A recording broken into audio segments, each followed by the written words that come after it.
after reading the chapter good 2 times or so, and then really thinking about it, at first I kind of took it as more like, oh, this is just it's just a setup chapter. Like, none of it is really too big and hype, especially after the previous chapter when we got 5 new characters.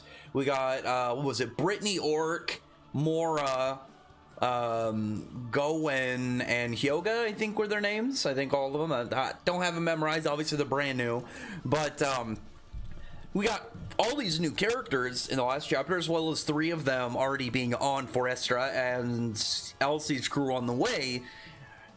I was thinking, oh, well, this one's gonna be, just based off this. Oh, it's just gonna be set up stuff until they run into Poseidon's crew members or until Elsie arrives. But what I didn't really think about the chapter is really the context of what's going on. So essentially, like, the chapter begins, they're on Foresta, and they're talking about, like, oh, there's nowhere really for us to land because of, like, how thick the forestry is, out of the jungle terrain. Even in the oceans, like, the plant life stretches like well over the oceans, and it's just like the entire place is like one giant jungle biome. And there's some nice, like, comedic parts too. Like, I did like while they were talking about how there wasn't any, like, access to the internet and stuff. They couldn't really get on there and couldn't view anything. Like, why is this just like, how do you guys really do anything, like, when you're cut off from the internet or something? And they're like, well, like Rebecca's like, oh man, she can't really do it. Shiggy didn't really grow up with it, so he doesn't really mess with it, and neither does Homura. And it's funny to think about because, like, I'm not gonna lie, like, if I'm not connected to being able to look stuff up, I get super antsy. I'm just like, man, I really want to find this out, because it's not as, like, I'm too used to, like, how quickly you can find out information, and I like that, and I feel like most people do as well. But when you're caught off for an extended period of time, it's more for me of like, man, I want to know something that I thought of, I'm not sure the answer of, like 4 days ago, and it'll be like, who was that one cameo character in that one series that, whatever it is, who was this or something, and it'd be like, oh, no reason, it's not important at all, it's just in the back of my mind. But I did like that little bit in there just because it was, I did think it was amusing. I mean, the fact that Wise is 50 years in the from the past doesn't get brought up a lot in the context of, oh yeah, there's time travel shenanigans. Like, his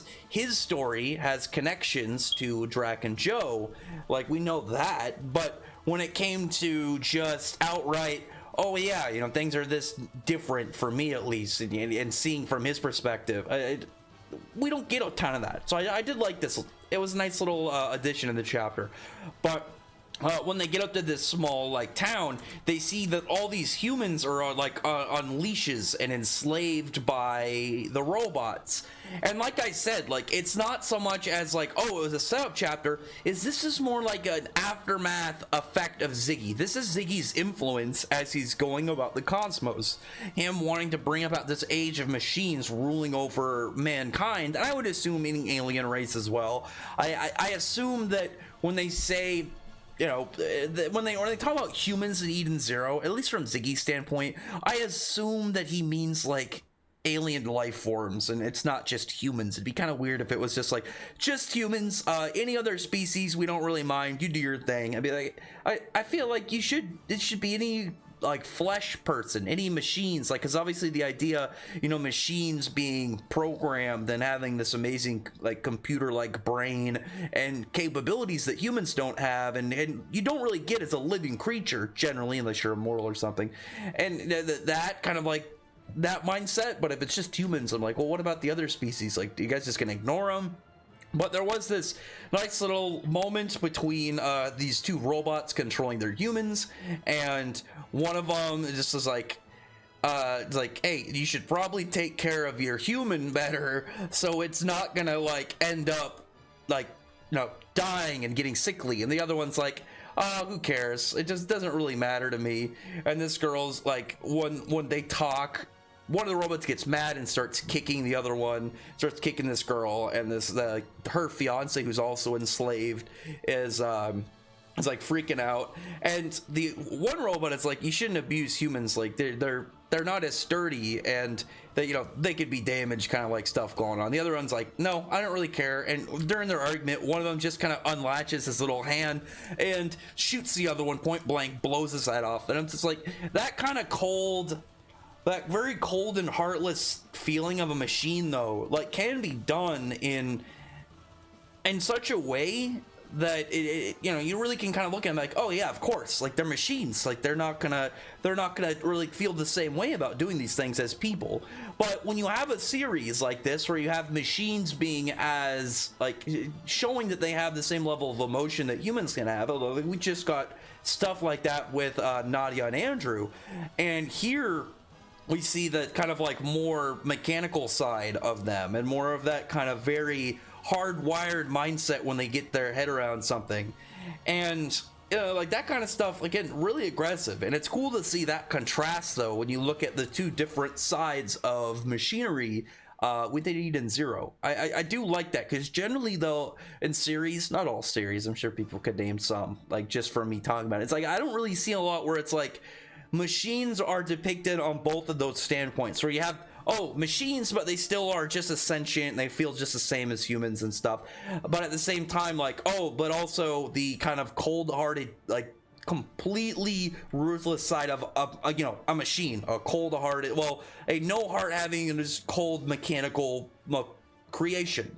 I like that Kirishima looks like he's going to be building that approach from this angle, with both of them in mind, because it adds such an extra really interesting position for this series.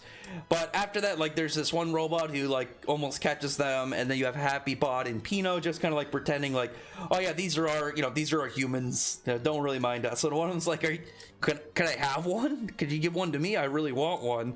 And you know, this one goes after Rebecca, and Shiki's not going to be game for that. He goes and uses his ether gear, like, has the gravity just kind of like press down on this robot, and it just kind of breaks the ground. And that's where Wise just comes in, uses his machine maker, and short circuits him.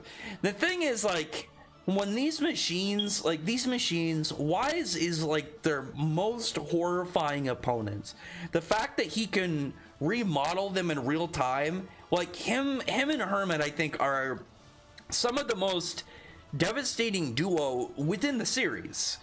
Like, just because of how, well, you have somebody who's great at hacking into the programming and more kind of, you know, much more refined in the back details of machinery, and then you have a guy who can alter their physical mass in real time and alter their functions, you know, and whatnot. They are, in my opinion, probably the most dangerous duo, potentially, in Eden Zero. Obviously, Shiki is more powerful than Wise, but Wise's ability has so much more potential in just presence of being in Eden Zero, just because of the sheer scale of, obviously, machinery in this world. Like, Shiki, all you have to really do to beat Wise is obviously get him into a place where there's not really going to be any machinery. Like, Foresta, in just general, if you just brought him out in the middle of the jungle, he's kind of screwed.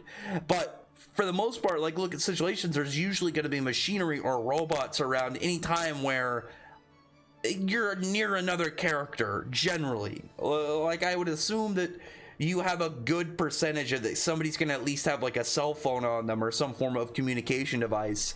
But, like, while they're kind of doing their thing, they're just kind of like, okay, let's just, we gotta figure out what to do now.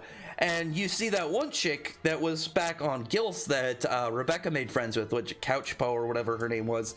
She's the heftier chick. She's pretty much explaining how a few days ago, or I think it was like straight a week, that they got a, like, communication from this skull-faced robot, obviously that being Ziggy, and shortly afterwards, like, machines just started taking over. They started just doing their thing and taking charge, and now they're obviously going to be in the dangerous situation of, like, what they really need to do against these robots.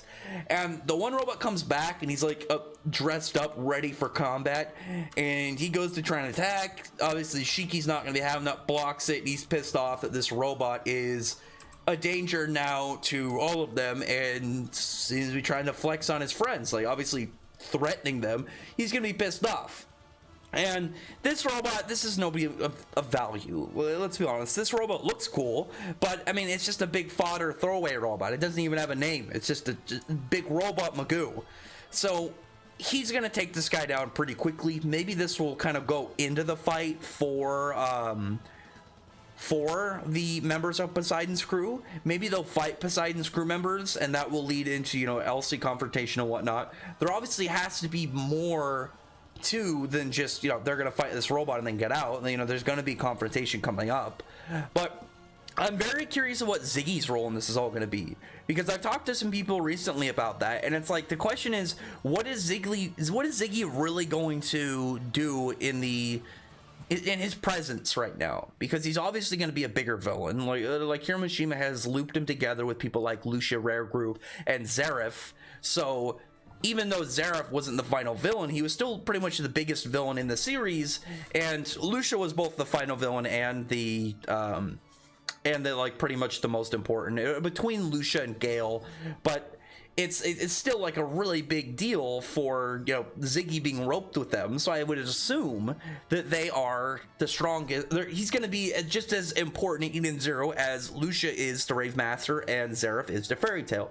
So what is he going to be doing up until the point where he becomes like the actual antagonist for an arc?